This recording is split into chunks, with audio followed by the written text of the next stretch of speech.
তোমরা যারা ক্লাস 7-এ পড়ছো তাদের ফার্স্ট চ্যাপ্টারটা আজকে আমি তোমাদেরকে করে দিচ্ছি। তো প্রথমে আছে find the square root of each by prime factorisation. তো তোমাকে এখানে স্কয়ার রুট বের করতে হবে। স্কয়ার রুট মানে হচ্ছে তোমাকে সংখ্যার যেই সংখ্যা নিচে দিয়ে দিবে তাকে ভেঙে করতে হবে। তো চলো দেখে আসি আমি কিভাবে তোমাদেরকে করিয়ে দেই। আমি চেষ্টা করব খুব সহজ উপায়ে করে দিতে। তো চলো আমাদের ভিডিওটা শুরু করা যাক। আমাদেরকে যে সংখ্যাটা দিয়েছে তা হচ্ছে 169।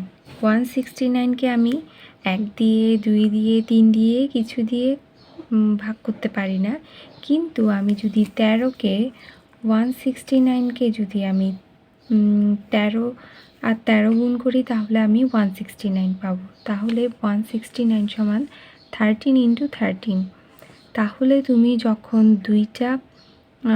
দুই জোড়া হিসেবে পাবে সেখান থেকে এক জোড়া লিখবে।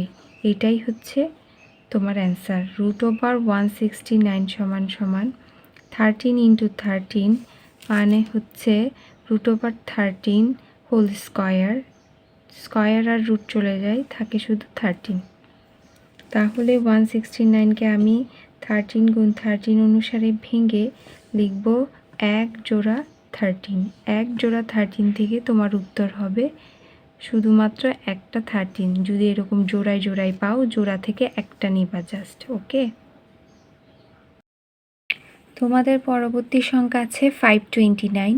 529 একটা বড় সংখ্যা এখানে। তাহলে আমি এটাকে 23কে 23 দিয়ে গুণ করলেই 529 পাব।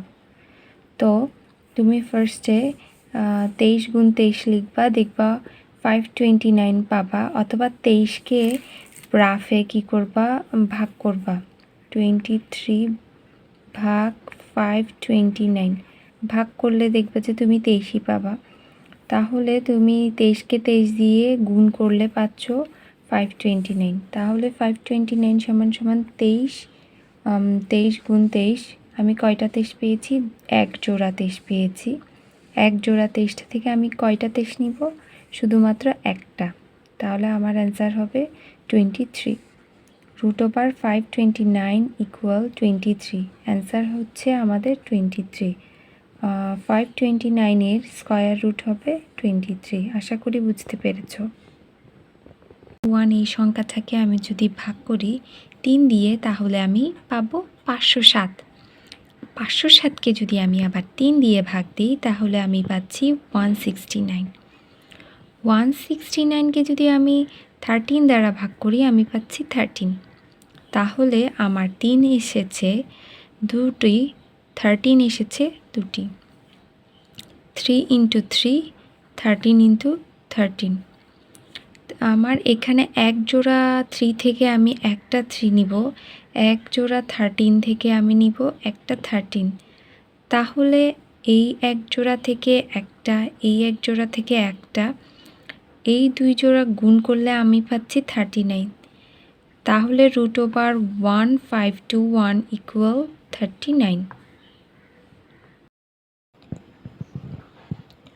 11025কে আমি যদি 3 দিয়ে ভাগ করি আমি পাচ্ছি 3675। একে যদি আমি আবার 3 দিয়ে ভাগ দিই পাবো 1225। এই 1225কে আমি যদি 5 দিয়ে ভাগ করি আমি পাবো 245। এবার আমি 245কে 5 দিয়ে ভাগ করলে পাচ্ছি 49। 49কে আমি 7 দিয়ে ভাগ করলে পাবো 7। তাহলে আমার এখানে দাঁড়িয়েছে 3 × 3, 5 × 5, 7 × 7। 3 এক জোড়া থেকে নিয়েছি একটা, 5 এক জোড়া থেকে নিয়েছি একটা, আর আছে 7। সবগুলো গুণ করে আমার হচ্ছে 105।